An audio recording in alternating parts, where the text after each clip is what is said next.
Olá, boa tarde, sejam todas bem-vindas, todos bem-vindos a mais um webinar da Drummond Advisors. Eu sou o Lucas Couto, do time de comunicação da Drummond, e em nome de toda a empresa, eu agradeço a todas e todos pela inscrição e pela audiência. Hoje, o tema do webinar: Saída Definitiva do Brasil. Tudo o que você precisa saber em 2026, com meus colegas Francesco Ribeiro e Daniel Freitas. Aqui rapidamente a agenda do webinar, os temas que os nossos speakers irão cobrir na próxima hora. E para você que não conhecia a Drummond Advisors, passa a nos conhecer agora. Seja muito bem-vindo aos conteúdos da Drummond Advisors. Nós somos uma empresa com mais de 15 anos de experiência, especializada em transações internacionais. Nossa equipe possui profissionais bilíngues certificados internacionalmente e fisicamente estamos localizados em Boston, Miami e Orlando, nos Estados Unidos, e São Paulo e Belo Horizonte, no Brasil. Ao longo desses mais de 15 anos de experiência, são mais de 13 mil clientes atendidos nessa jornada e uma equipe com mais de 350 colaboradores, divididos entre accounting, tax, legal e advisory. O último recado para vocês: este webinar é feito para vocês e por vocês. Então fiquem à vontade, aproveitem essa oportunidade para enviar suas dúvidas e perguntas via Q&A, que serão respondidas no fim do webinar. Uma boa sessão para todos. Francesco, Daniel, um bom webinar para vocês, meus amigos. Lucas, muito obrigado pela introdução. Um prazer dividir esse webinar contigo, mais uma vez, com o Daniel, que está hoje aqui conosco pela primeira vez. Eu sou Francisco Ribeiro, responsável pela prática de Individual Tax na Drummond Advisor. E desde já quero agradecer a presença de todos que estão aqui disponibilizando um pouco do seu tempo nessa final de tarde aqui do Brasil de quinta-feira. Hoje vamos comentar um pouco sobre encerramento de residência fiscal no Brasil, o que implica, pontos importantes, pontos de atenção, o que muda, como fica a tributação, qual é o processo, entre outros. Como o Lucas já comentou, ao final a gente vai ter um espaço para perguntas e respostas. Nós já recebemos bastante perguntas antecipadamente, selecionamos algumas para respondê-las, mas fiquem à vontade para irem enviando perguntas ao longo da nossa conversa, do nosso bate-papo de hoje. Bom, começando, a gente tem que definir o que é um conceito, o que é residência fiscal, qual é o status de um contribuinte, o que torna um contribuinte residente fiscal no Brasil e o que torna um indivíduo não residente fiscal no Brasil. Lucas, se puder passar para mim, por favor, o slide. Então, aqui a gente tem residência fiscal e não residência. Basicamente, para a Receita Federal, quem é residente fiscal no Brasil? Todo brasileiro que vive no Brasil é considerado um residente fiscal. Todo brasileiro que deixou o país por um longo período, fez a sua saída definitiva, quando retorna ao Brasil, retoma a viver, a morar, a trabalhar aqui, ele retoma sua condição de residente fiscal na data da tua chegada. Na data da chegada no Brasil, ele retoma a condição de residência fiscal. O estrangeiro, aqui o estrangeiro ele depende do tipo de visto que ele ingressa no nosso país. Se ele ingressar com um visto temporário, um visto que vai ter ali o prazo de 1, 2 anos, ele vai ter uma contagem de dias. São 183 dias num período de 12 meses.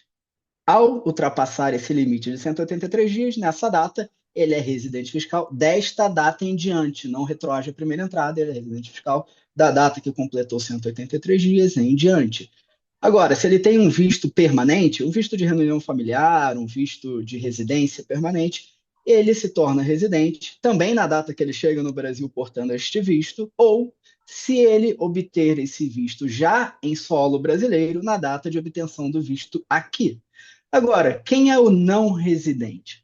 Então, qualquer indivíduo, contribuinte fiscal, seja ele brasileiro ou estrangeiro, que deixe o país em definitivo. E aqui a gente tem duas datas, e aqui que a coisa começa a ficar um pouco mais complexa, né? Então a gente tem aqui a primeira data, quem deixa o país em definitivo na data da saída.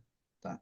Então, eu saí hoje, dia 26 de fevereiro de 2026, para residir nos Estados Unidos. Não tenho nenhuma perspectiva de retorno no médio prazo. Estou saindo com a minha família, levando minha empresa, levando ah, uma oportunidade de trabalho. Na data de hoje, quando eu deixei o país, peguei o voo para os Estados Unidos, eu posso ser considerado um não residente fiscal e dar início ao meu processo de saída definitiva. Ou uma segunda opção, onde completo 12 meses de ausência física do país. Então, saí hoje, dia 26 de fevereiro de 26, não fiz a comunicação de saída, não fiz o processo de saída e não voltei para o Brasil até 12 de fevereiro de 27. Para a Receita Federal, nesse momento, eu me tornei um não residente fiscal. E com isso tem que apresentar todo o processo de encerramento da residência. Processo esse que a gente vai detalhar a seguir. Lucas, por favor. Bom, o processo da residência, de encerramento da residência fiscal, ele consiste em três etapas. Primeira delas, uma comunicação de saída para a Receita Federal. Esse é um documento oficial da Receita Federal, mas é um documento simples, feito diretamente no site da Receita Federal, onde vão ser listadas as informações do contribuinte que está deixando o país, dependentes que estejam deixando o país com o contribuinte, um procurador. A Receita ela solicita que o contribuinte que encerra a residência nomeie um procurador, alguém que possa representá-lo junto à Receita Federal. E, por último, fontes pagadoras, a informação de fontes pagadoras, onde o contribuinte irá manter rendimentos no Brasil. Então, por exemplo, se está deixando o país, mas vai manter um contrato de trabalho, informar o CNPJ e o nome da empresa onde você vai manter um contrato de trabalho. Vai manter aplicações financeiras, informar o CNPJ e o nome da instituição financeira que custodia essas aplicações financeiras. Essa comunicação, ela é um documento transitório que pode ser entregue da data da saída até fevereiro, último dia de fevereiro, do ano seguinte à saída definitiva. Não sendo entregue, não há possibilidade de entregá-la em atraso, contudo, também não há penalidade, apesar de mandatória, não há penalidades e multas pela não entrega. Agora, passando a comunicação, nós entramos na declaração de saída definitiva do país. Esse é o documento que substitui a declaração de ajuste anual, que aí está batendo a porta ali o início de entrega para o ano calendário de 25, ano executivo 26. Ele substitui a declaração de ajuste anual para um ano da saída do contribuinte. Então, basicamente, é o mesmo programa da Receita Federal, o mesmo prazo de entrega, ou seja, entre março e maio do ano seguinte a saída definitiva, e tem algumas diferenças em relação à declaração de ajuste anual. A primeira delas, ela é proporcional ao período de residência daquele contribuinte no ano. Pegando esse exemplo de 26 de fevereiro, se eu estivesse deixando o país hoje, a minha declaração de saída definitiva, ela corresponderia de 31 de dezembro de 25 até 26 de fevereiro de 2026. E aqui eu informaria todos os meus rendimentos, pagamentos e posições de bens entre estas duas datas apenas. Além disso, ela é obrigatoriamente apresentada no modelo completo, então aqui não há possibilidade de entregar a declaração utilizando o desconto simplificado, por exemplo, e, havendo imposto a pagar resultado da declaração, não há possibilidade de parcelamento, ele é pago em cota única. Posteriormente, a gente entregou a comunicação, entregou a declaração de saída. Usualmente, a gente também emite uma certidão negativa de débitos para atestar que é o contribuinte que se tornou não residente, não deixou nenhum débito ou não tem nenhum débito pendente junto à Receita Federal. Feito esses três processos, dá-se por completo o processo de encerramento da residência fiscal junto à Receita Federal brasileira. Podemos seguir, Lucas, por favor? Bom, aqui a gente vai começar a falar de tributação de não residentes no Brasil. E aí eu quero trazer o Daniel para a conversa. Daniel, o que que muda? Eu encerrei minha residência hoje, 26 de fevereiro. O que que eu tenho que saber? O que que eu preciso me atentar? Eu sigo tributando, por exemplo, rendimento no exterior. Saí do Brasil, entreguei a comunicação. Como é que fica agora meus rendimentos de distribuição de dividendos que eu vou ter da minha empresa no exterior, meu salário da empresa que eu estou trabalhando no exterior?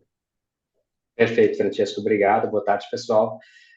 Bom, basicamente assim, né? A gente vai discutir sobre os tipos de rendimento recebidos no Brasil, sobre os rendimentos recebidos no exterior, tá? Mas um ponto que é importante a gente levantar antes, tá? É que a partir da data que a pessoa deixa de ser residente fiscal no Brasil, e a gente está usando como exemplo aqui o caso do Francesco, no dia 26 de fevereiro, né?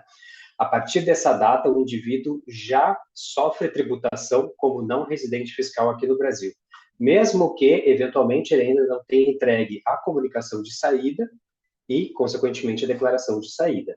tá? Então, falando um pouco dos rendimentos do exterior, tá? Esse é até um objetivo que a gente busca quando a gente encerra a residência fiscal dos nossos clientes aqui no Brasil, tá? Os rendimentos exteriores deixam de ser alcançados pela Receita Federal aqui do Brasil, tá? E, portanto, eles não são mais reportáveis para o fisco brasileiro, né? Logo, não vai ter tributação sobre os rendimentos no exterior, né? Só que, por outro lado, né, todos os rendimentos que a pessoa continua recebendo, eventualmente receba no Brasil, vão ter uma tributação aqui, só que com as regras de tributação de não residente, que a gente vai passar um por um agora. Então, Daniel, o que você está dizendo é que talvez o principal motivo de encerrar a residência fiscal é justamente afastar a tributação os rendimentos globais. Tudo que está fora do Brasil deixa de ser alcançado para tributação pelo fisco brasileiro. Então, salário, dividendos, aplicações financeiras, ganhos de capitais que ocorram a partir do encerramento da residência fiscal, da formalização da comunicação de saída, e da declaração de saída definitiva, a data que você considerar como não residente, você afasta a tributação das rendas futuras que estão fora do Brasil. Até aqui, ótimo. Mas como é que fica, então, os rendimentos de fontes brasileiras? O que muda alguma coisa? Não muda? O que eu tenho que me preocupar? Muda bastante, tá? A gente vai passar pelos principais aqui, tá? A gente vai começar por lucros e dividendos recebidos por não residentes, tá? Então, basicamente, lucros e dividendos que são remetidos para um residente no exterior ou não residente no Brasil vão sofrer uma tributação de 10%, tá? E essa tributação ela é feita pela fonte pagadora, tá? Independentemente se o valor cai numa conta no Brasil e o indivíduo depois remete para o exterior, ou deixa aqui no Brasil, ou é pago diretamente numa conta no exterior, esse lucro e dividendo, ele sendo pago para um não residente, continua sendo tributado aqui no Brasil com uma alíquota de 10%. Perfeito, Daniel. Aqui é só importante destacar que essa é uma novidade para esse ano, né? Então, essa tributação de Exatamente. dividendos para o não residente fiscal, ela ocorreu devido à criação do imposto de renda mínima no final do ano passado, que começou a valer aí a partir de janeiro desse ano. Então, agora o não residente, ao receber dividendos de empresas brasileiras no Brasil, empresa brasileira pagando dividendos para um não residente, tem uma retenção de 10% no pagamento deste dividendo, tá? Até o final do ano passado, não. Agora em diante, sim. Então, isso é uma mudança que ocorreu de 26 em diante. E, Daniel, eu posso receber meu salário, aposentadoria, resgatar meu PGBL? Que complicação que eu tenho? É Pode. importante, eu tenho que avisar meu empregador, tenho que avisar o INSS? Como é que eu faço isso? Isso é uma dúvida bastante Pode. frequente que ocorre com o nosso cliente, né? Pode, com certeza, tá? Não ser residente no Brasil não quer dizer que a pessoa não possa ter renda ou patrimônio aqui no Brasil, tá? Como o Francisco comentou, tá? É uma das obrigações do cliente ou da pessoa física que deixa de ser residente fiscal aqui no Brasil, né, de informar todas as fontes pagadoras sobre a nova condição de não residente, tá? Informando isso, a própria fonte pagadora vai fazer a tributação com as regras de não residente. No caso tanto de salário, aposentadoria no Brasil, resgate de PGBL, tá? A tributação vai ser com uma alíquota de 25% flat, ou seja, 25% sem nenhuma dedução. Então, quer dizer o seguinte, que a base de cálculo é a mesma coisa que o valor bruto. Se a pessoa recebe R$ 1.000, ela vai ter uma tributação de 25%. Se ela recebe R$ 10.000, vai ser 25%. Se for R$ 100.000, vai ser 25% de qualquer forma, tá? Então, para esses tipos de rendimento, salário, aposentadoria no Brasil ou resgate PGBL, a tributação vai ser sempre de 25%. O ponto que é importante levantar, né, é que não existe a tabela de imposto de renda, tabela padrão de imposto de renda para quem não é residente. Isso só é aplicado para quem é residente aqui no Brasil. Então, a tabela que vai de 0% a 27,5%, com essa isenção que tem agora de até R$ 5.000 no mês, né? Isso não existe para quem não é residente, tá bom? Perfeito, Daniel. Essa foi até uma pergunta que acabou de chegar aqui. Se os limites de 5.000, 7.500 para pagamento de impostos são aplicados neste caso. Não, basicamente o contribuinte ele sai da tabela progressiva de 0 a 27,5, agora com essa nova faixa de isenção até 5.000 e deduções até 7.500 reais e passa a ter uma alíquota fixa de 25%. Tá? E daqui surge a importância de notificar as fontes pagadoras. Então, você precisa notificar se você vai manter salário no Brasil da empresa que está te transferindo, por acaso, que você é um não residente, se você vai resgatar uma previdência junto a uma instituição financeira após a saída definitiva, você tem que avisar que esse resgate está sendo feito por um não residente. Se você vai dar início a um pedido de aposentadoria junto ao INSS, você tem que avisar que é um não residente fiscal. Tá? Então, aqui, mais uma vez, a importância de alertar as fontes pagadoras dessa condição. E agora a gente tem aluguel, né, Daniel? Eu vejo bastante confusão com relação ao aluguel. O aluguel muda muito do residente para o não residente, são geradas outras obrigações, além do pagamento do imposto em si, que já é uma obrigação, mas tem outras obrigações. O que que acontece? Mantive meu sair, vou morar nos Estados Unidos, vou morar na Europa e tudo bem, deixei o imóvel no Brasil, não quero vender agora, ainda não estou com certeza se faço a venda do imóvel, se eu não faço, então vou mantê-lo alugado. O que que acontece com o meu imóvel que ficou alugado depois da minha saída? Perfeito, Francisco. Basicamente assim, o aluguel, né, como ele, para residências fiscais, ele está de acordo com a tabela padrão, tá? Então, deveria ser tributado de acordo com a tabela padrão. Mas para não residentes fiscais, a tributação é fixa, com uma alíquota de 15%, tá? E aqui também tem alguns pontos super importantes que o indivíduo tem que tomar cuidado em relação ao rendimento de aluguel, tá? Porque o imposto, ele é devido pelo contribuinte, tá? A gente já vai chegar na parte de recolhimento, mas o prazo para fazer o recolhimento do imposto é no dia que o locatário faz o pagamento, tá? Então, imagina que no dia hoje, 26/2, o indivíduo faz o pagamento do aluguel, nesse dia seria necessário fazer a tributação e recolher o imposto, tá? E essa tributação, ela é um pouco diferente, tá? O imposto, ele é pago em nome do procurador, né? De um procurador aqui no Brasil, e esse procurador depois tem que entregar uma obrigatoriedade fiscal que é chamada de EFD-REINF, tá? Que E, é Daniel, uma dúvida: basicamente... esse procurador precisa ser aquele que a gente apontou? Por exemplo, no meu caso, se eu sair hoje, eu apontei meu procurador, meu irmão. Mas o procurador que vai ser responsável pelo recolhimento do meu imposto de aluguel tem que ser o meu irmão que eu apontei na comunicação ou pode ser uma outra pessoa? Pode ser uma outra pessoa. Pode ser uma outra pessoa. Perfeito. Idealmente é que seja a mesma pessoa, tá? Mas pode ser uma outra, tá? Perfeito. Daniel, eu só queria abrir o gancho aqui que a gente recebeu uma pergunta que diz assim: eu recebo aluguel no Brasil, fiz a comunicação de saída, mas não tenho retenção na fonte. Como fica essa situação? E aqui, como o Daniel apontou, não é a fonte pagadora nesses casos que faria a retenção. Tá? Os rendimentos de aluguel, tanto como residente ou não residente, salvo quando pagos por pessoas jurídicas, tá? Quando pagos por pessoas físicas, é uma obrigação do proprietário do imóvel fazer o recolhimento dos impostos. Quando ele deixa o país, esse recolhimento, como o Daniel se comentou, se dá através do CPF do procurador.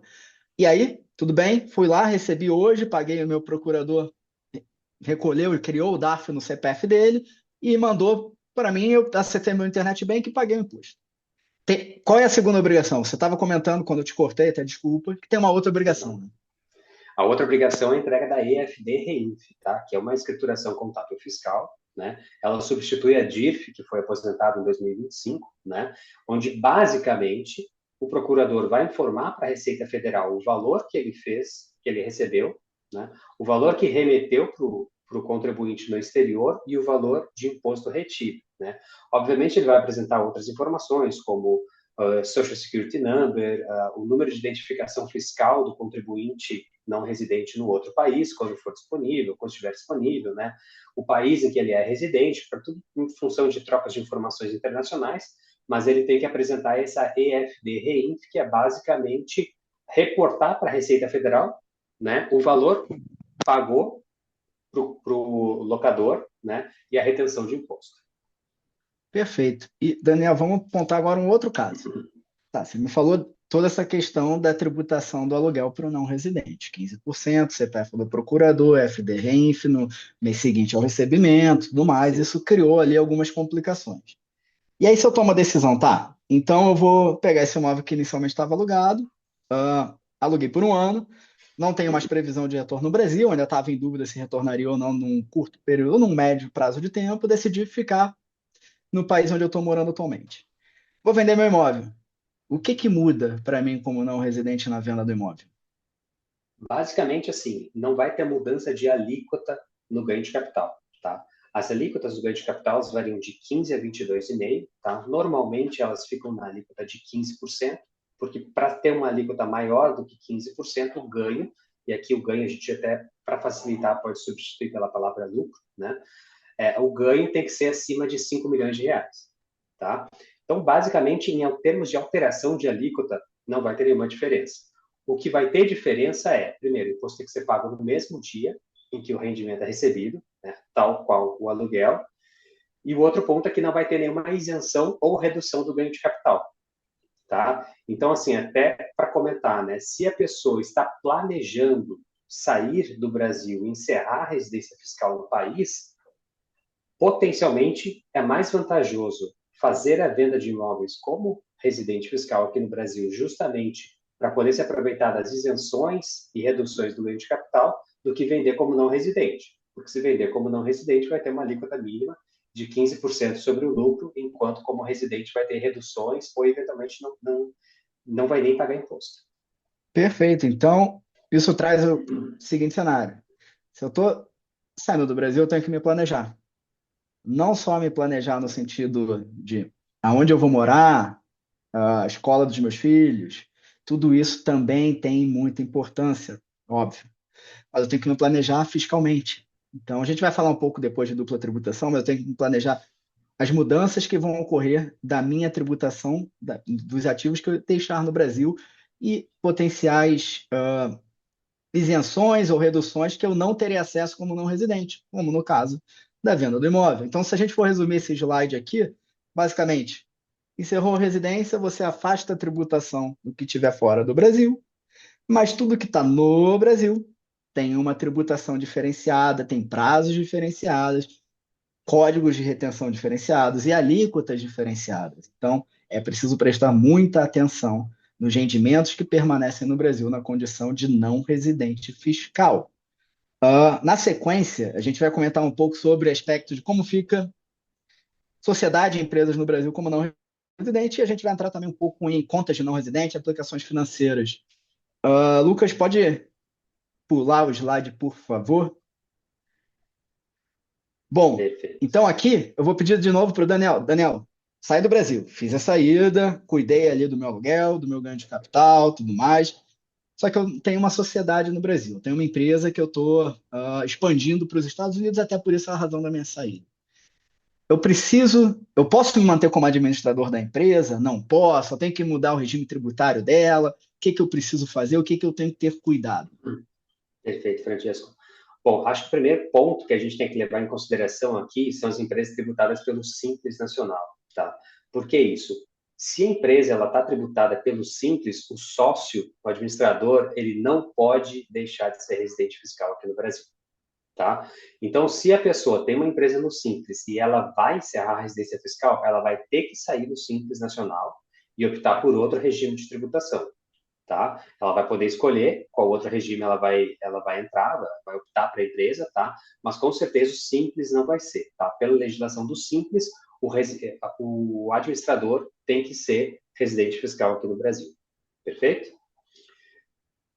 Um outro ponto, tá? Que são os administradores residentes no exterior, tá? Eles devem nomear um procurador que possa representá-lo por no mínimo 3 anos após o término da gestão.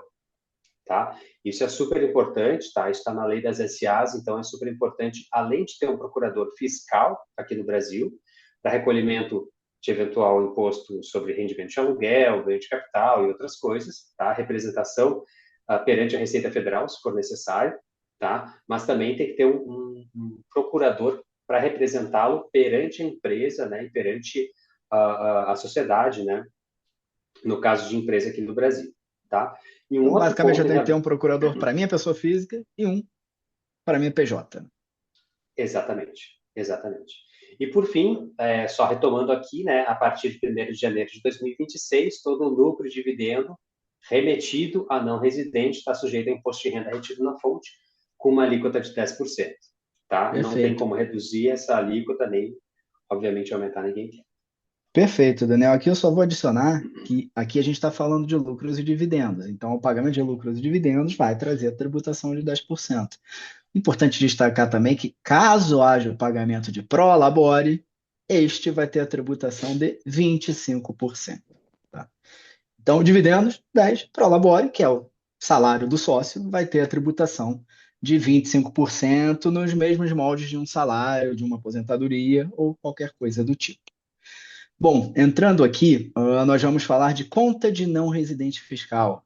Antigamente, CDE 4373, desde o final de 24, teve uma resolução em conjunto, CVM, Banco Central, que facilitou bastante a vida do não residente. Tá? Antes era bastante difícil manter contas como não residente, eram poucas instituições financeiras que ofereciam isso dentro dos seus portfólios de produtos ou com custos razoáveis, ao menos, né? Algumas até ofereciam, mas custos de manutenção muito caros ou exigências de aportes financeiros muito altos. E desde o ano passado, nós vemos um número cada vez maior de instituições financeiras criando produtos de contas de não residente, sejam elas com custos menores de manutenção, até mesmo sem custos de manutenção. Essa conta, apesar de eu ainda sentir que é muito negligenciada por quem faz saída definitiva, é muito importante que os contribuintes que encerram a sua residência fiscal se atentem a ter uma conta de não residente, para garantir que as suas informações fiscais estejam condizentes com as suas informações bancárias e que a tributação de rendimentos provenientes de aplicações financeiras junto aos bancos no Brasil, corretoras, etc., sigam as regras de tributação de não residente, tá? Então, hoje tem uma facilidade, como eu comentei, muito grande para abrir essa conta. Então, vocês têm contas sem custos de manutenção, que vocês podem ter acesso a Pix, cartão de crédito, conta poupança, previdência privada, CDB. CDB, entre outros, e ter algumas vantagens tributárias em relação ao residente fiscal. E aí eu vou pedir para o Daniel comentar um pouquinho e para o Lucas passar o slide mais uma vez. Perfeito, gente. Bom, em relação a essa tributação de aplicações financeiras, tá? Desde que a pessoa tenha uma conta de não residente fiscal aqui no Brasil, vai ter uma tributação diferente, tá? Para as aplicações financeiras, tá? A gente vai passar aqui rapidamente, tá? Títulos públicos, FIP, FIC, ações, ETFs em bolsa, né? Futuros, opções, isso vai ter vai ser isento de tributação. Ou seja, não tem nem cálculo de imposto em relação a isso, tá? Obviamente, tem que ter a conta de não residente, tá? A alíquota de 0% para debêntures e fundos de debêntures, a alíquota de 10% para fundos de ações, swaps, futuros, opções fora da bolsa, opções flexíveis, derivativos de balcão, né? 15% para títulos privados, fundos de renda fixa, operações de renda fixa com derivativos, juros de capital próprio, tá? E de 15 a 22,5% para day trade, fora da bolsa, tá? Criação de ETFs e outras transferências fora da bolsa e ativos de renda variável, tá? Então, o que a gente quer dizer aqui? Mantendo a conta de não residente, cada classe de ativo vai ter uma tributação diferenciada, tá? E, muitas vezes, é bastante vantajoso do ponto de vista fiscal ter a conta de não residente justamente para poder se aproveitar dessas isenções ou reduções de tributação aqui no Brasil, tá? Obviamente, como o Francesco comentou, pode ter custos maiores para ter a conta de não residente, né? Então, tudo são aspectos que tem que se analisar com um pouco mais de cuidado, caso a caso. Perfeito. A gente tem uma pergunta aqui do Olavo Bernardes. Olavo, obrigado pela pergunta e pode deixar que eu mando um abraço para o Pedro, sim, tá? Que ele perguntou, ouvi dizer que não residentes têm limitações a terem contas bancárias no Brasil. Acho que a gente já falou um pouco sobre isso, né, Olavo? Então, tinham sim grandes limitações no passado, tá? Com essa resolução conjunta que eu comentei, essas limitações caíram em sua grande maioria, tá? Então, hoje é muito mais fácil ter uma conta de não residente. Você pode abrir do aplicativo do país que você tiver. O que você precisa é ter a comprovação da não residência fiscal. Então, a declaração de saída ou a comunicação da saída definitiva é um dos documentos que serão solicitados para a abertura dessa conta. O que acontece é que as instituições financeiras elas são livres para formatar o produto financeiro da forma mais adequada. Então, algumas podem oferecer essa conta sem custo ou a conta com uma manutenção num valor um pouquinho diferente do que uma conta usualmente aplicada por uma conta de residente, ou exigir aporte mínimos em aplicações financeiras, tá? E outra diferença, tá? Que para determinados investimentos, vamos dizer que a instituição financeira tenha que funcionar como um representante legal. E aí, neste caso, não é incomum que você tenha, sim, uma manutenção de conta maior ou até mesmo esses aportes financeiros que eu comentei, tá? Mas não há grandes limitações hoje em dia para o residente, por não residente, ter uma conta no Brasil, como havia até o final de 24, vamos dizer assim. De 25 em diante, foi bastante facilitado. Lucas, podemos seguir aqui? Bom, aqui a gente vai falar um pouco sobre acordos para evitar dupla tributação. E por que que ele é importante? Em determinado momento, você pode estar naquele período de 12 meses de entre transição de um país para o outro, já começou a receber rendimentos no outro país, enquanto ainda mantém sua residência aqui no Brasil, ou mantém rendimentos no Brasil como não residente, mas tem a residência vinculada à sua residência fiscal nos Estados Unidos ou qualquer outro país. Nesse sentido, é importante avaliar os acordos para evitar a dupla tributação e a reciprocidade de tratamento. E eles são diferentes, tá? Um acordo para evitar a dupla tributação é um agreement formal entre as duas jurisdições, o Brasil e estes 38 países que estamos vendo aí. E sim, são só 38 países que o Brasil tem acordos para evitar uma dupla tributação. Tá? E aqui vão dar diretrizes mais claras entre qual o tipo de tributação de cada rendimento, sejam eles rendimentos salariais, dividendos, aluguéis, juros, ganhos de capital, entre outros, e quem tem a prioridade na tributação, e se tal rendimento é tratado como isento no outro país ou como passível de compensação do imposto pago no país de origem. Então, aqui as regras ficam um pouco mais claras. Já a reciprocidade de tratamento é um mecanismo muito mais simples. Na verdade, basicamente, ele permite que o contribuinte residente fiscal na localidade compense o imposto pago na outra localidade sem exigência de comprovação documental de que há um mecanismo de reciprocidade entre estes países, tá? Claro, todo imposto sujeito à compensação, que foi oferecido como compensação, pode ser necessário apresentar o comprovante do pagamento do recolhimento do imposto, tá? Mas com Alemanha, Estados Unidos e Reino Unido, nós temos apenas a reciprocidade de tratamento. E aqui tem um destaque importante. Apenas o imposto federal pode ser compensado. Nós sabemos que Estados Unidos, por exemplo, a gente tem em alguns estados o imposto estadual até municipal. Estes valores não são passíveis de compensação de crédito no Brasil, apenas imposto federal.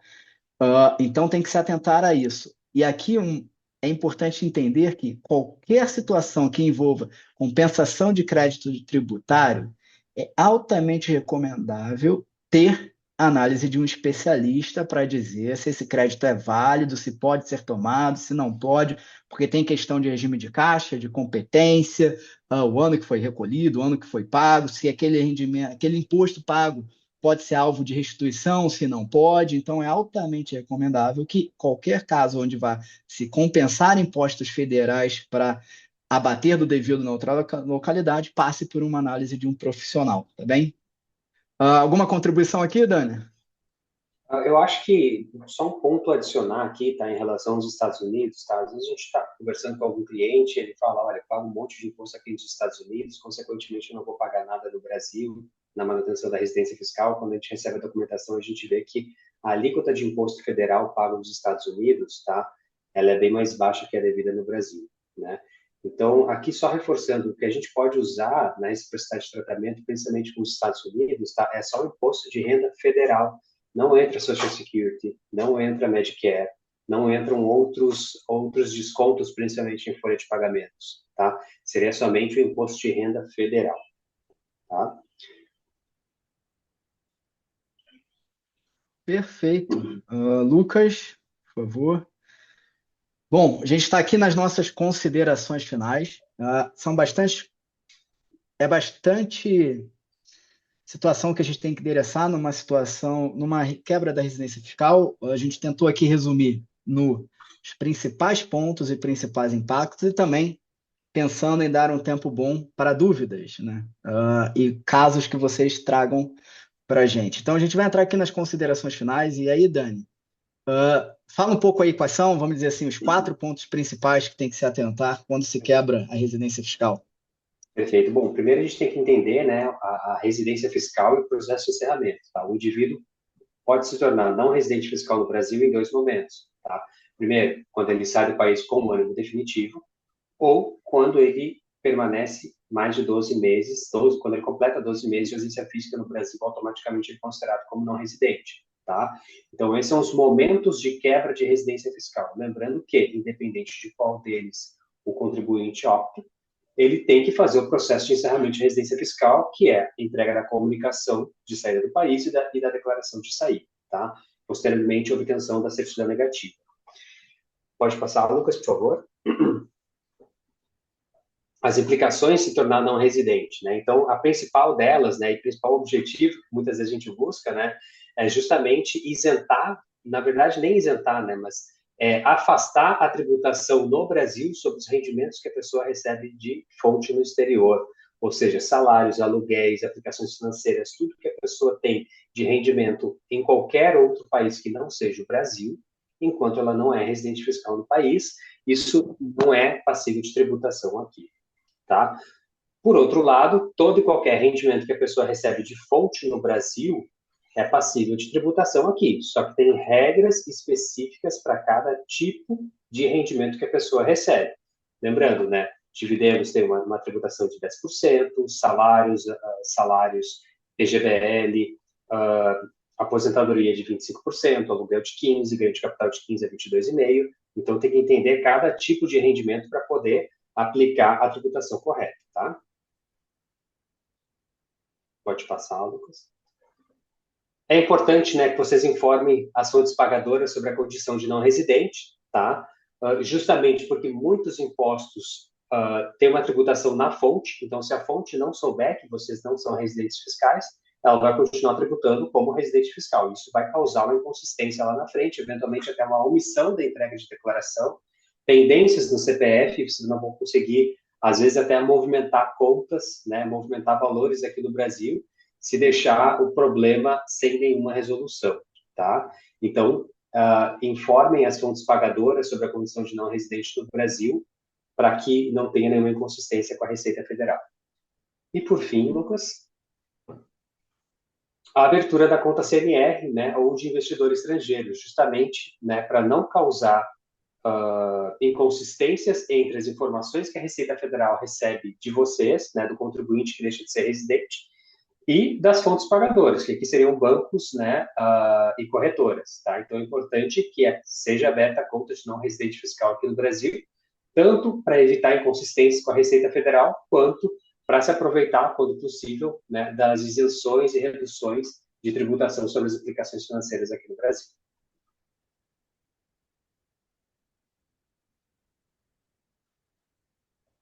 Bom, vamos Certo? seguir aqui, Lucas. Eu acho que a gente passou pelas considerações. A gente tem bastante pergunta pelo que eu vi aqui, tá, Dani? Temos algumas Ótimo. perguntas que nós já selecionamos, tentando endereçar aí aqui meu contato. Então, fiquem à vontade aí para apontar a câmera dos celulares de vocês, para entrar em contato comigo. Tem meu e-mail, qualquer dúvida, ou se desejarem uma conversa mais aprofundada sobre o caso específico. Porque a ideia aqui também não é entrar muito em casos específicos, mas trazer mais um panorama geral sobre o encerramento da residência fiscal. Mas nada impede que nos procurem, a mim, ao Daniel posteriormente, e a gente pode agendar uma conversa e aí discutir o caso específico de cada um de vocês. Maravilha, Francesco e Daniel. Eu vou deixar um pouquinho aqui o contato também do Daniel. Lembrando que depois, pessoal, vocês vão receber um e-mail de agradecimento para vocês que estão inscritos e acompanhando esse webinar ao vivo. Por lá, fica também mais fácil ainda de entrar em contato tanto com o Daniel quanto com o Francesco. Vou deixar aqui os contatos gerais da Drummond Advisors como tela de fundo antes da gente encerrar e enquanto os nossos speakers respondem tanto as perguntas que já chegaram previamente, também as perguntas aqui do ao vivo. Eu vou começar com uma que chegou prévia. Quais são as consequências para investimentos já em curso no Brasil quando se formaliza a saída definitiva? Perfeito, Lucas. Daniel, pega essa aqui, beleza? Vamos lá. Ah, bom, resolução em conjunto, Banco Central CVM, final de 24, trouxe uma grande facilidade para quem já tinha aplicações financeiras no Brasil. Tá? Antes, se eu virasse, por exemplo, para alguma instituição financeira que eu mantinha ali ações, renda variável, alguns fundos, tudo mais, olha, vou me tornar não residente na data de hoje, 26 de fevereiro. Muito provavelmente o meu gestor de contas, o meu gestor financeiro ia falar, Francisco, você precisa fazer a liquidação de todos esses ativos e botar tudo num CDB, tudo numa conta poupança ou numa previdência privada. Com essa resolução que eu tanto menciono, né, estou ficando meio repetitivo quanto a ela, trouxe a facilidade de que não é mais necessário liquidar os ativos na data da saída. Você pode manter esses ativos como quando eram na condição de residente fiscal. O que fica travado são novos aportes e novos investimentos nesta conta. Então, para fazer novos aportes, novos investimentos, teriam que ser feitos através de uma conta CNR, uma conta de não residente. Mas não há mais a necessidade de ele fazer a liquidação no momento da saída, que pode não ser uma data oportuna para fazer a liquidação de determinado ativo. Então, o contribuinte não residente pode esperar o melhor momento para liquidar os seus ativos e apurar seu ganho de capital, seu lucro e por aí vai. Tá? Maravilha, muito obrigado, Francesco. Continuando aqui com essas perguntas prévias, é, uma pessoa que saiu do Brasil em 1985, ela ainda precisa realizar essa declaração? Perfeito. Acho que essa aqui eu posso tocar, Francesco. Basicamente o seguinte, tá? É super importante que a pessoa formalize com a Receita Federal que ela deixou de ser residente fiscal aqui no Brasil, seja através de um processo administrativo ou através da entrega de uma declaração de saída definitiva em atraso, tá? Só que antes de fazer isso, é super importante que a pessoa veja e faça uma limpa nos últimos 5 anos, que é o prazo de prescrição da Receita Federal. Então, o que aconteceu há mais de 5 anos, a Receita Federal não pode mais alcançar e não pode mais questionar, né? Mas, basicamente, é super importante que a pessoa faça uma limpa nisso, veja se não tem nenhuma inconsistência, algum rendimento que ela recebeu e foi tributado como residente fiscal aqui no Brasil, né? Para depois encerrar a residência fiscal no país retroativamente ou através do processo administrativo, tá? Então, dá para encerrar. É super aconselhado que a pessoa encerre a residência fiscal, formalize o encerramento da residência, tá? Mas é importante fazer uma limpa disso tudo antes para não trazer inconsistências lá com a Receita Federal, tá? Porque senão vocês vão estar criando algum problema, tá? Que vai ser um pouco mais difícil de resolver. Aqui é importante destacar, né, Dani, que a gente atende muitos clientes nessa situação, que saiu do Brasil em 85, em 2011, 2012, 2010 e nunca deu saída fiscal. E aí a gente tem dois cenários. Aqueles casos onde não tem nada no Brasil, nem conta corrente, nunca entregou a declaração, e é um cenário até de fácil resolução, a gente pode fazer um processo administrativo, entregar uma declaração retroativa, e aí conversando a gente chega na melhor conclusão, no melhor processo para regularizar a situação junto à Receita Federal. Os casos mais complicados são aqueles que deixaram o país há alguns anos, seguem com rendimentos no Brasil, muitos rendimentos de aluguéis, rendimentos de aposentadoria, e ainda seguem entregando declarações de residente fiscal no Brasil. E aqui a gente tem complicações que precisam serem saneadas, como o Daniel disse, antes de seguir qualquer tomada de decisão sobre o encerramento da residência. Eu não posso retroagir para uma saída em 85 se eu tenho rendimentos de aluguéis recolhidos como residente de 2020 até 2026. Se eu tenho rendimento de aposentadoria, de ganho de capital, aplicações financeiras, como residente dos últimos 5 anos. Então, é preciso uma análise mais criteriosa para verificar o impacto de regularizar a situação, porque muitas vezes vai passar pelo pagamento em atraso de impostos, pela regularização tributária, a pedido de cancelamento de declarações, então se torna um processo bem mais complexo do que aqueles casos que simplesmente saí, nunca fiz nada. A gente teve algumas perguntas nesse sentido, Lucas e Dani. Saí para estudar fora do Brasil, nunca entreguei declaração de R no Brasil, tenho que formalizar a saída. Se é o caso onde você saiu para estudar, não tem, às vezes não tem nem conta no Brasil, você pode fazer um processo administrativo que é muito mais fácil, e ainda assim pode falar com a gente ajuda, não tem problema. Agora, se você saiu do Brasil e seguiu entregando declaração, aí você não só pode, como você deve falar conosco para a gente ajudá-lo a entender quais os impactos da saída definitiva e de não fazer, tá? É importante entender aqui, de não fazer a saída definitiva, porque a gente tem acompanhado, nesse ano, no ano passado, no ano de 25, eu tive muitos contatos com os clientes, um pouco até alarmados com a situação. A Receita agora vai cobrar não residente. E assim, não tem nenhuma alteração legal junto da Receita Federal de tributação de rendimento exterior, de saída definitiva, não teve nada. O que tem é um movimento da Receita em diversas frentes, não só na questão de residentes no exterior, de aumento na fiscalização. E talvez um dos alvos que serão mais fiscalizados nos próximos anos serão residentes no exterior. E a gente teve até uma pergunta acho que a gente selecionou, Lucas, já vou me antecipar ela, sobre que meios que o Brasil tem para verificar Troca de rendimentos no exterior, informações, né? contas no exterior. O Brasil, ele tem acordos internacionais com uma série de países de troca de informações financeiras, tá? Aqui eu não vou entrar no mérito dos acordos, senão a gente acaba ficando muito técnico, mas o Brasil tem, e basicamente todos os países da Europa, Estados Unidos, Canadá, América Latina. Então o Brasil tem acordos de transmissão de informações financeiras com esses países. Então, muito provavelmente, se você tem uma conta no exterior e mantém a sua residência fiscal aqui, entrega a declaração de imposto de renda, a Receita já tem essa informação. Em alguns casos, no último ano, nós já acompanhamos que as contas do exterior vieram na declaração pré-preenchida. Ela vem sem saldo, mas vem conta Chase Bank, Merrill Lynch, agência tal, conta tal. Saldo 0 e 0. O que a Receita está dizendo para o contribuinte? Contribuinte, eu sei que você tem essa conta, eu quero que você preencha o saldo da conta.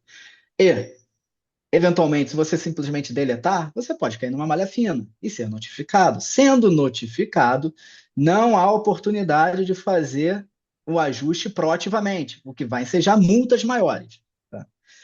Tá? E a Receita pode reabrir as últimas 5 declarações. Então, se você tem investimentos no exterior, conta no exterior e seguiu entregando declarações dos últimos 5 anos no Brasil sem considerar os ativos e a renda do exterior, você pode ter um problema futuro. Tá? Onde a Receita pode te questionar, pedir todas as declarações de imposto de renda do país que você está residindo, pedir comprovantes de renda, pedir comprovantes bancários e arbitrariamente falar, isso tudo é Receita, tudo teria uma tributação de 27,5%, 15%, mais juro do período, mais multa do período. Tá? Então, isso é um movimento que a gente tem acompanhado, é claro. Talvez a gente vá observar melhor nos próximos meses, com a entrega da declaração de imposto de renda do ano calendário 25, exercício 26, os reflexos de tudo que foi falado no último ano. Tá? Mas sim, é um ponto de atenção para aqueles que seguiram entregando a declaração de imposto de renda no Brasil, não formalizaram a saída e nestas declarações não apontaram ativos e renda no exterior. Ao manter a entrega da residência da declaração de ajuste anual no Brasil, residindo fora, o contribuinte está dizendo para a Receita Federal, Receita, eu quero me manter residente fiscal. E a Receita vai entender esse pedido. Se você quer se manter residente fiscal, eu vou te considerar residente fiscal. Algum comentário aqui, Dani? Eu acho que é super importante também a gente levantar um outro ponto aqui, tá, em relação a análises prévias antes de tomar qualquer ação, tá? Porque uma coisa, tá, é o contribuinte ir lá e pagar o imposto em atraso, tá, que pode ter uma multa de 20% e sempre vai ter juros de acordo com a Selic acumulada, tá? Outra coisa é a Receita Federal descobrir que tem algum rendimento que não foi reportado, tá? Ela vai recalcular o imposto devido. Em vez de aplicar a multa de 20%, ela vai aplicar uma multa de 75% do imposto devido e ainda vai cobrar a Selic. Tá? Sendo que se tiver reincidência, ela pode aplicar uma multa de 150% do imposto devido, tá, gente? Não é do rendimento. Mas mesmo assim, no final do dia, essa conta pode ficar bem alta, porque a gente está num período do Brasil que a Selic está em torno de 15% ano. Então, imagina essa conta nos últimos 5 anos. Tá? Multa de 75% ou 150%, mais Selic acumulada de todo o período.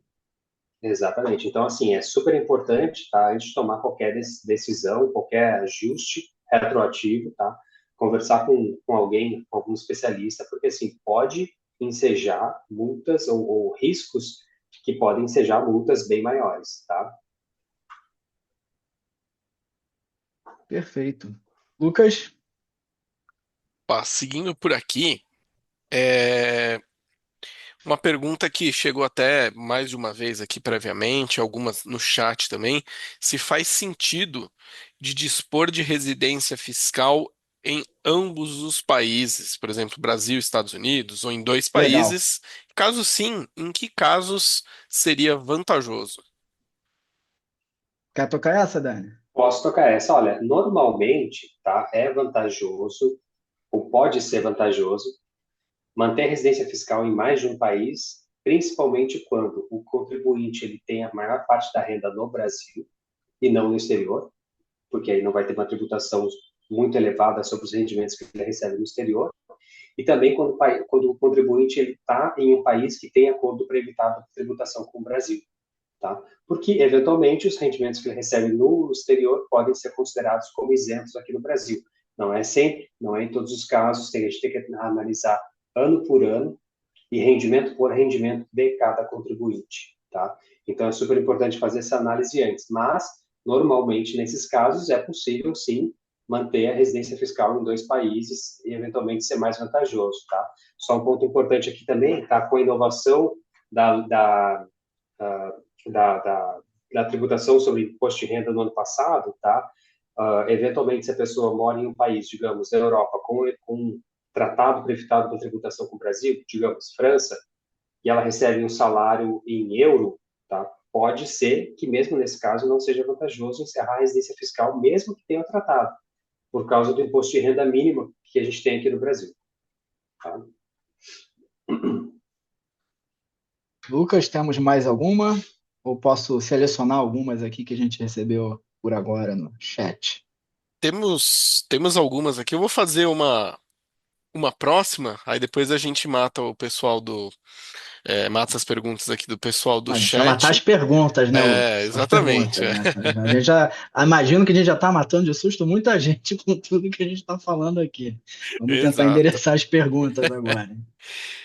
E a pergunta é a seguinte: estrangeiros trabalhando no Brasil, eles podem manter a residência fiscal no exterior e trabalhar aqui no país?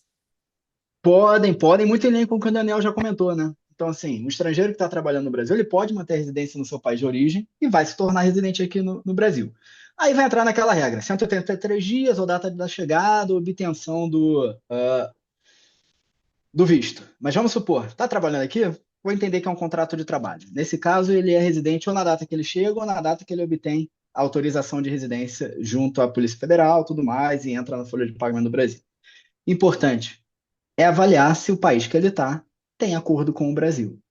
Se é um país que não está naqueles 38 países, naquelas bandeirinhas que a gente compartilhou com vocês, e não está na reciprocidade, muito provavelmente não é interessante manter residência nos dois países. Porque provavelmente o seu salário Brasil, que vai ser tributado na fonte aqui em, vamos dizer, 27,5%, vai ser tributado no teu país de origem que não tem tratado ou reciprocidade com o Brasil, e esses 27% que você pagou aqui não vão ser considerados como crédito. Então, você tem uma dupla tributação. Algumas vezes é até permitido que esses 27,5% se tornem uma dedução da base de cálculo. Mas é uma dedução, não é uma compensação. Então, você vai pegar novamente o total do rendimento recebido, vai reduzir os 27,5% e vai tributar o restante. Então, você sim tem uma dupla tributação na parcela recebida. Então, é importante entender: é um país com acordo ou é um país sem acordo? E a partir daí, fazer as análises. Maravilha, Francesco. Agora acho que a A gente gente ainda tem pode. 5 minutinhos, né? Isso. Ah, eu vou, eu vou puxar algumas perguntas aqui. O Carlos comentou aqui, entendi os países de reciprocidade, mas e os demais? Se os países não estão naquelas bandeiras e não estão na reciprocidade, ocorre dupla tributação, Carlos.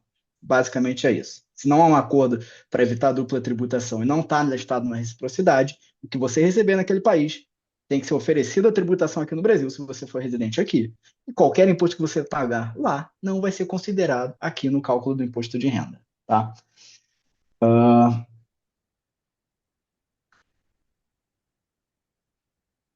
Tem uma pergunta aqui que eu vou passar Para você, Dani, Paulo Romano, como funciona exatamente a regra dos 12 meses fora do Brasil? Eu ainda estou numa fase de transição em que vou e volto entre Brasil e Itália. Tenho dupla nacionalidade e US, onde estou pensando em morar.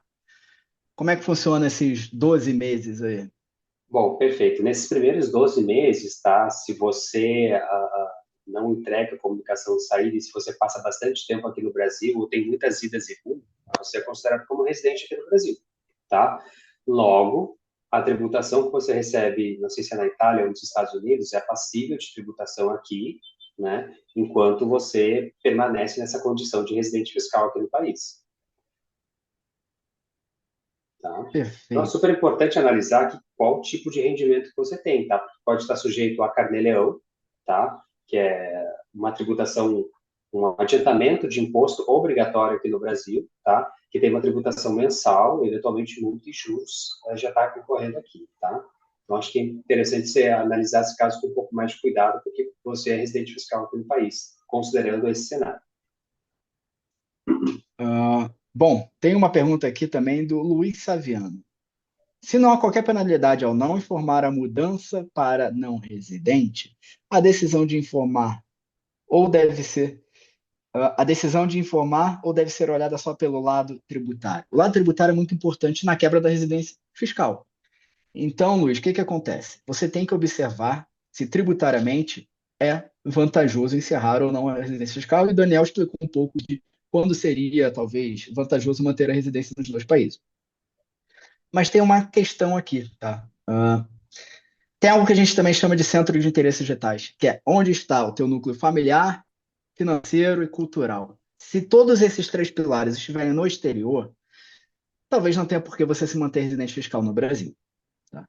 E eu também gosto muito de simplicidade tributária. Então, enquanto você se mantiver residente fiscal aqui, você vai ter que informar, prestar declaração de ajuste anual todo ano e também informar todos os seus ativos e renda do exterior para a Receita Federal Brasileira. Mesmo que seja possível compensação de um crédito que você pague fora do Brasil e compense 100% do devido aqui.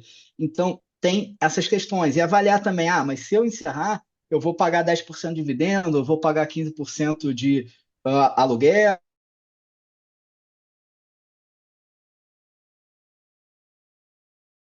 São rendimentos que já são tributáveis no teu país da nova residência. E, havendo um acordo, você pode aproveitar o imposto pago no Brasil em cima destas rendas, tá? Para compensar o devido no país, já que você também precisa reportar esses ativos no seu país de residência fiscal atual, tá? E aqui é importante.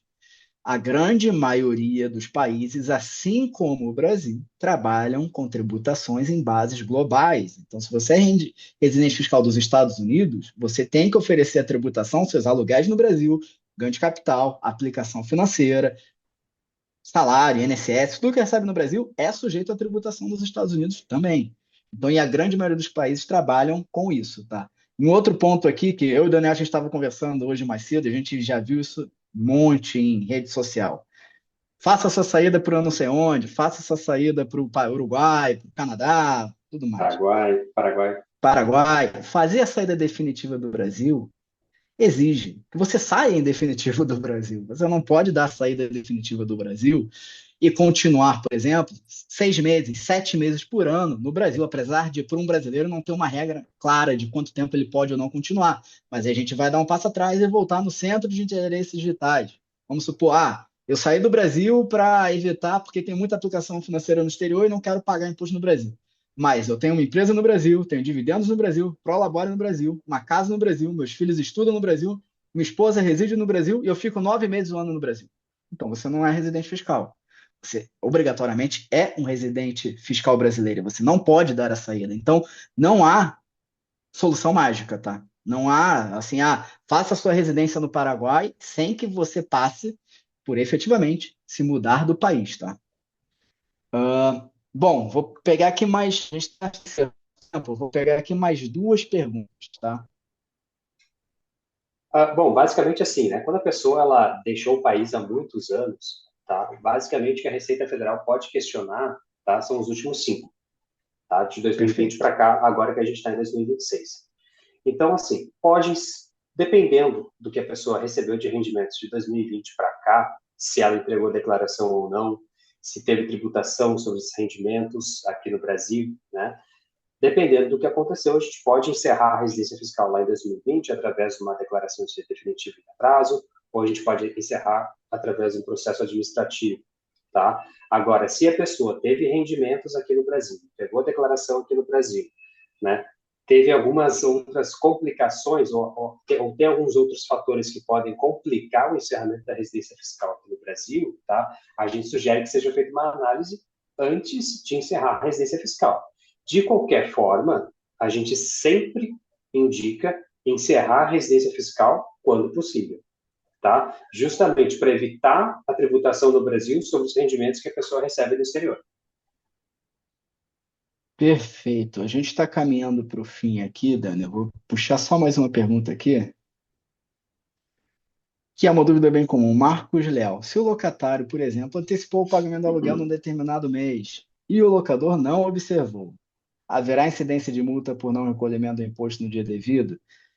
Marcos, primeiro, obrigado pela pergunta. E sim, haverá multa e juros pelo recolhimento em atraso. Então, como o Daniel pontuou, aluguel, o pagamento ele se dá no dia do recebimento. Então, imposto é devido, fato gerador é o imposto é devido no dia do recebimento. Se você receber hoje e deixar para pagar daqui a 4 dias, tem sim aplicação de multa e juros, e assim, mas por 4 dias, no final, a multa e juros não é um valor tão exorbitante. A multa é 0,33 ao dia, juros é Selic e é daquele percentual.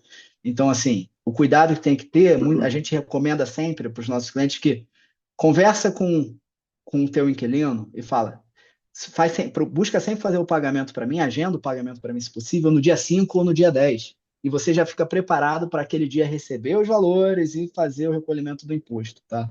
Mas sim, infelizmente, se não observar o pagamento no dia, for pagar numa data diferente, tem sim A a, incidência de multa, né? a incidência de multa e juros, tá? Só lembrando também, tá, que se já foi entregue FDRINF, tem que ajustar isso lá na FDRINF. Perfeito. A gente teve algumas perguntas, Dani, vou caminhando aqui para o final, então, mas a gente teve algumas perguntas no sentido de, tá, eu tenho aqui minha aplicação financeira, eu tenho meu INSS, eu tenho meu PGBL, eu tenho meu aluguel, mas eu não tirei esse dinheiro do Brasil. Isso não muda em nada a tributação, tá, gente?